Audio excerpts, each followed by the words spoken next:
Hi, I'm Rob. I'm Dave. And I'm Mr. Sink, and welcome to the Mr. Sink Show, where we show you how to improve your home. On today's show, we're talking about toilets. Don't you mean dunnies? How to replace your old one. And what to look for when buying a new one. And where that waste goes. We'll also be interviewing a master plumber about his tricks of the trade, and we'll also have some handy tips for you. Great, let's get started. Okay, so here we have the toilet. As you can see, it's a little out of date. It is an old colour. It has a larger cistern, which I guess is going to use a lot more water than most of your new ones. The owners of the home would rather something a little bit more compact than that one there. This has a large cistern. The owners have also asked for something which is easier to clean. You'll see around the back over here, there's a bit of a dust trap around there. So we're going to look for something which is environmentally friendly with the use of water, better colour obviously, something more compact and easier to clean. So Mr. Sink, can you help us with this? Okay, I'm coming now. I'll come and measure. Okay, now we need to take some measurements of the toilet, and I'll show you how it's done. It's actually quite simple. You just need to go around to the back of the toilet over here, and you need to measure from the wall here to the center of the pipe. So I'm going to measure that right now. And okay, I've got my measurement. And now that I have my measurement, I need to check where the inlet valve, the water supply is, to make sure that it's in a position it's okay for the toilet, because the new toilets now are slightly different. So that's okay there. Now that I have those measurements, I can now go shopping. So, Rob, let's go shopping. Okay, let's go. Okay, so we're here now. Let's choose a toilet. It's called the dunny here in Australia. Well, we used to call it a thunderbox. Okay. Okay, so where do we start? Okay, now, from the measurements, the only two that are going to fit is this one and this one. Okay, so what would be the basic differences between these? Okay, well the main difference is shape and design, and this one here has a ceramic toilet cistern. Also has a nice soft closing lid. Okay, so it's probably not as good looking as this one here. Well, the difference between this one is, this has also got the soft closing lid. It's also got the ceramic cistern, but the bowl sits right up against the wall, which makes it really easy to keep clean. Okay. One thing I remember, the pipe comes from the floor, doesn't it? That's right. Okay, so they both got that from the floor? That's right. What's that called again? It's called S-trap. Okay. And the one from the wall is a? P-trap. P-trap. Okay. So, yes, these two will fit. And I also remember you mentioning that she wanted something that was easy to keep clean, correct? That's what lady of the house is a bit of a clean freak, so she wants something that's easy to keep clean. So this one here actually goes right up against the wall, which I'm sure she's going to love. And check that out. Oh wow, look at that. That's a good idea. Yeah, makes it easier for keeping clean. It's you can take it outside, hose it down and whatnot. You can also get around the hinges and clean as well. And to put it back on, it's just a click like that. Good idea. And it's also pretty comfy too. Just need a newspaper.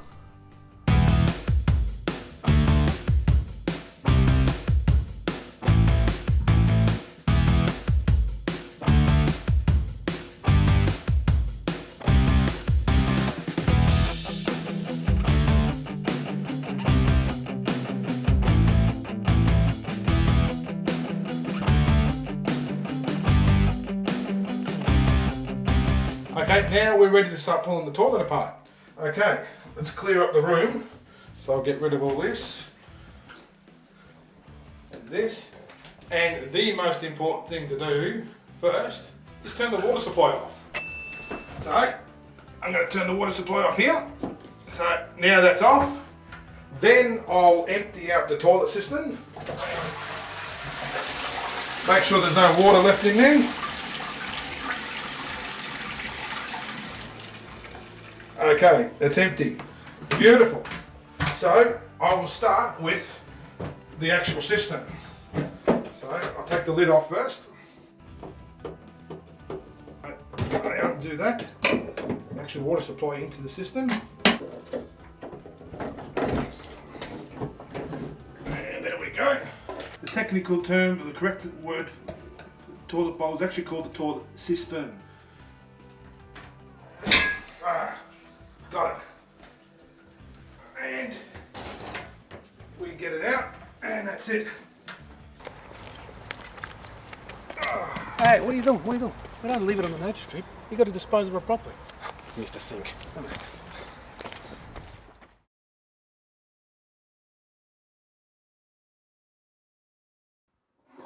When you flush that toilet, have you ever wondered where all that waste goes? Let's find out.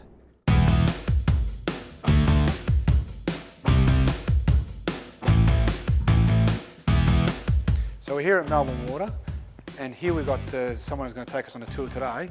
Brad, my name's Dave. Dave, pleased to meet you. Mr. Sink, Mr. Sink, Brad, pleased to meet you. welcome to the show. Rob. Rob, pleased to meet you, Rob. So today on tour, what do we expect to learn? So the tour is really about saying when you flush your toilet and send your sewage to Western Treatment Plant, how it gets treated, what we do from a treatment point of view to take it through and turn it into clean water. This is the start of the treatment plant. So you flushed your toilet in your house in Melbourne. About 8 hours later, it arrives here at Western Treatment Plant. As you can see from the sewage is mostly water. It's the water from your toilet, it's from the kitchen sink, from the laundry, from your shower, and it's also water from the major industrial activity around Melbourne. What comes in is 99.5% water and half a percent solids. So I've noticed you can't see any floaty bits or chunks. I'm presuming that everything comes here after the toilet or from your shower? Yes, everything comes here. It's been through 2 pumping stations, so you don't necessarily, some of the chunky bits get mixed up in that process. But what you will see, and what we've got to be careful about, is occasionally you'll see some plastics come down. So just a matter of curiosity, what foreign things do sometimes go into the toilet that shouldn't be there?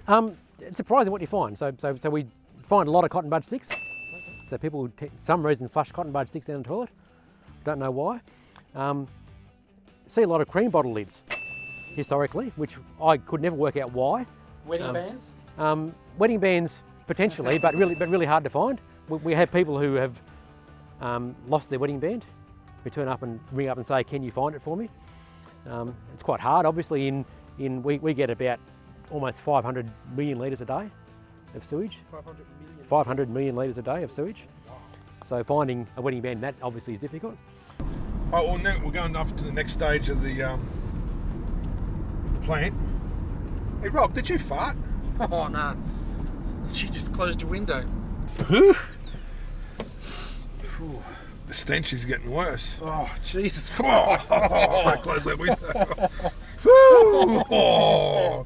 The smell's coming back. So where are we now, Brad? We've now come down through the treatment plant to the first part of the actual treatment process that treats the sewage. So what we've got here is a covered anaerobic pond. And this is where we do most of the removal of the carbon or the organic matter. So all the things that come down in your sewage, and there's bacteria in the water that convert carbon compounds to methane. And methane gas bubbles off, and then we suck off the methane gas, send it across to a plant run by AGL, who do power generation for us, and they sell us back electricity. So basically we can run the whole plant that you see as we go around this tour from the gas that comes from the sewage that we're treating in the first place. Oh, cool. Now, in the background there, I can see they look like massive sprinklers. Yep. So they're aerators, Okay. which is like, I describe them like a big bar mix. So you got your stab mixer. Yep. So put it in the water sprays out. That's basically the same thing, doing an aeration job. That's throwing the water through the air, gets oxygen into the water. So after we've done our anaerobic process there's a limit to how much you can remove and capture as methane. Once you've done all that work, the next job is to then get rid of the odour. So we go into an aerated process which adds oxygen to the water, and rather than producing hydrogen sulphide, it then stays as sulphate and stays dissolved in the water. So that controls the odour from that part of the process. I need to find out what that noise is. I'll have to ask Brad later. Can you hear that, Mr. Singh? Yeah, I think that's from what I remember him saying. This is where the sludge goes. Oh, So over here is where the sludge comes out. So you saw the sludge pipe and the barge pumping out the sludge from the ponds. Big black pipe. And this is where it ends up. This is where it ends up. This is where it comes out. So this is all the solid material from the bottom of the pond being pumped out into this drying pan where we dry it, and that makes our biosolids. Which then we're looking for opportunities to reuse the biosolids, and that might be things like applying it to land for a fertiliser, or using it for making energy production or heating sort of applications. But at the moment we dry it and store the biosolids. Out of all the smells I've smelt today, this is the most pleasant. It's like extra virgin. This is the next part of the process where we remove nitrogen from the sewage. So this is what's called an activated sludge plant. And you see it's a nice chocolatey brown colour. That's actually what we're looking for in the process. Here we grow a lot of bacteria that do the conversion of nitrogen compounds to nitrate in this part of the process. And over here the nitrate turns into nitrogen gas and bubbles into the air. I'm just looking at it. It reminds me of a movie I saw once called Charlie and the Chocolate Factory. Or in my terms, just like a chocolate milkshake, only crunchy. So we've now got to the end of the process. So it's been through the 10 ponds. We've seen the bit where we made biogas from the carbon. We've seen the bit where we made nitrogen gas from the nitrogen in the water and got that out of the water.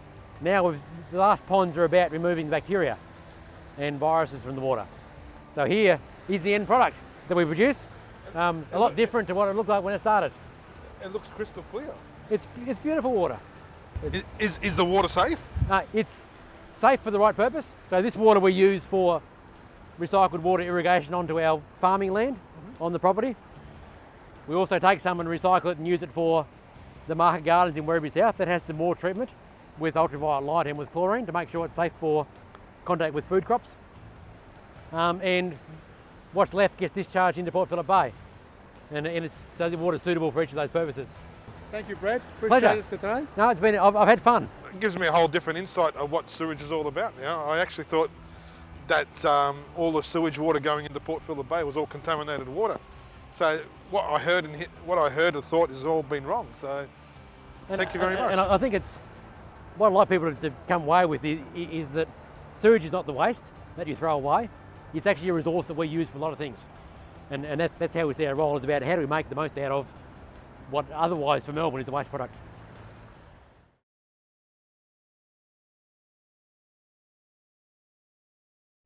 Okay, now the toilet area here is ready to start plumbing. So I'm going to start plumbing and put the new toilet in. Okay. Mr. Sink, Yes, Matt. question. Yeah. Are you a licensed plumber? Oh yeah, I forgot. No, I'm not a licensed plumber. Okay. Yes, viewers out there, it is really important that you do use a licensed plumber to install a toilet or any plumbing fitting. Okay, Matt, go ahead, the job's yours. Okay, great. Thanks, Mr. Sink. Okay, so now we're going to install the new toilet. All right, so first thing that we've got to do, we've got this here knuckle elbow. Now this goes directly in the pipe, in there. So we're going to have to cut this here pan collar off. We don't need that.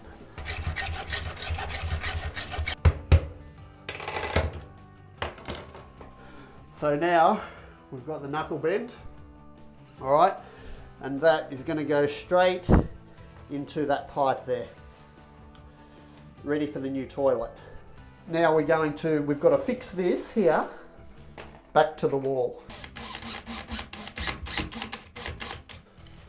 All right. These are for the toilet to be held into position. So these brackets go on the ground like that, and then the toilet will go over it like that. All right, so there we go. So the toilet goes over the brackets. There we go. And now we'll get our screws. We've grabbed onto him there and we'll screw him in. All right, so now the toilet is in position. And now we're going to fix the cistern onto the pan. Okay, we have Matt from Personal Best Plumbing, and this segment called Tricks of the Trade. We'd just like to ask you a few questions. Sounds good. So we'll start with the first one. What does a plumber actually do? Plumb. Okay, what does plumb mean? Well, a plumber's job consists of drainage pipes, water pipes, hot and cold water, water services, and that type of thing. You know, fixing drain pipes and water leaks. New house installations means running new drainage pipes and new hot and cold water services, and then fitting off new kitchen sinks and showers and toilets. Wow, there's a long list there. Yeah, there's a fair bit involved. There's plenty of things that a plumber does. So tell me, what are the tricks of the trade in your job that you can share? Right, okay. Well, the golden rule to plumbing is that poo runs downhill. I know. Okay. That's the golden rule. And just, this is something that's been puzzling me for a while. Yeah. What is this thing about this plumber's crack? What does that mean? That's a very interesting question. Well, a stereotype plumber has probably got a bit of a gut on him, might smoke cigarettes and drink beer after a hard day's work, and as a result of that his pants become a bit too low and below his belly line, Okay. and when he bends over at the back you'll see a crack. So that's the plumber's crack. That's the plumber's crack, regulation 5 centimetres. So that's why you wear overalls. That's right. That's right. Well, okay, Matt. Thanks for coming. Okay. And thanks for sharing all your knowledge and some of the tricks of your trade. No worries. Thank you very Mr. Singh. much. Thank you. So I'm going to show you some of the do's and don'ts about keeping your toilet clean and caring for your toilet. These things here are a no. They tend to dissolve your washers, so they deteriorate much quicker than normal if you don't flush them enough. You're probably best off to use one of these guys here, which is just basically a same thing, still a tablet, but it hangs over the toilet bowl. Some people tend to use just your liquids like this here. Some people call them a toilet duck. Put them under the rim of the bowl, right around. Let it sit for say your half an hour or your 20 minutes. And again, just flush it. And it does leave quite a pleasant smell. So now I'm going to show you what we call the Coke method of cleaning your toilet. It's a rather unorthodox method. You just basically get a bottle of Coke. You can see that the toilet's it's rather dirty. And you just pour this right around the walls of the toilet. And we'll leave that there for about an hour and then we'll come back. Okay, so an hour's up. Now let's give it a whirl.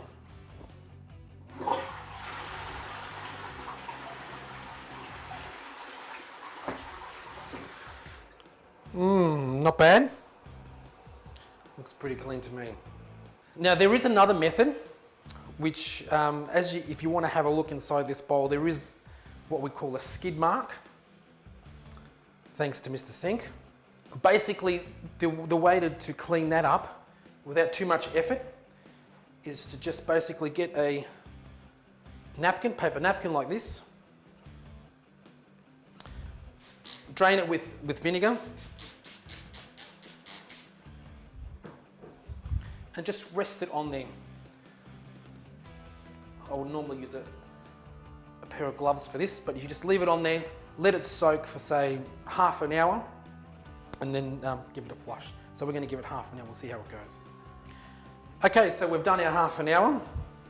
If we look in there now, you'll find that the tissue is actually dissolved everywhere, and it has got rid of most of the skid mark there. And we'll just give it a flush.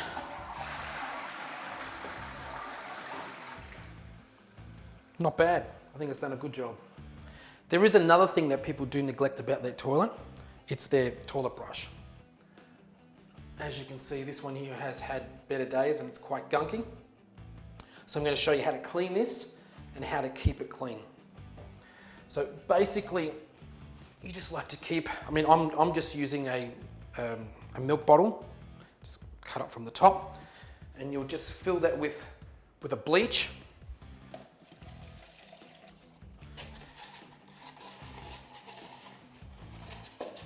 And just, if you know that you're cleaning your toilet, have that nearby and just keep it there for say 5-10 minutes and it'll be nice and clean for you when you come back. So I'll leave it there for 5 minutes and see how we've gone with it.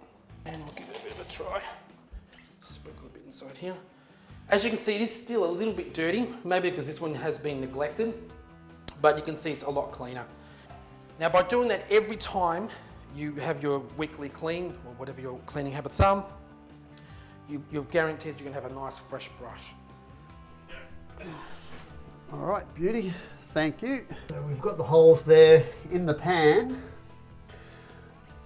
for the bolts to go through. We just sit him in position just like that. And that's on. Now we'll just put the nuts here, screw them up from underneath. Get them both nice and tight. Beauty.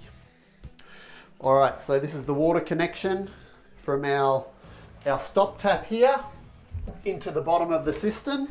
Tighten that one up. So now we'll put the lid on. Just plops on top, like that. And that'll just sit on like that. So now the toilet has been installed and we've got the water connected. We're going to turn the water back on and fill her up and give her a flush.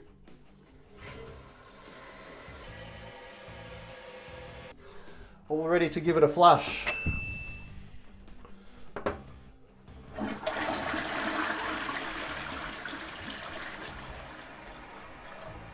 And that's it. It's complete. Okay, thank you, Matt. See you next time on the Mr. Sink Show. No worries, Mr. Sink. Now you're going to have to get out of the way because I need to break in the toilet. Okay, I'm out of here. So there you have it. We've learnt a lot about toilets. And poo too. And where it all goes. Next time on the Mr. Sink Show, we're going to learn about showers. And this could be a tricky task. Now, look, we'd love to hear from you. So if you have any questions about today's show or any future projects that you may have, you can contact us on our website on www.mrsinktv.com.au. We hope you enjoyed today's show and See you next time. Hi, I'm Rob. I'm Dave. And I'm a Dumbass. All right. We hope you enjoyed the show and See you you next later. time. What happened? See you later. It just looks wrong. Now, you know when you make Milo and the Milo gets stuck on the top? Crap comes from the word crapper, and the inventor of the WC, the water closet, which we now call the toilet, his name was Thomas Crapper, and that's where the word comes from. So when you think about having a crap, you know where the word comes from.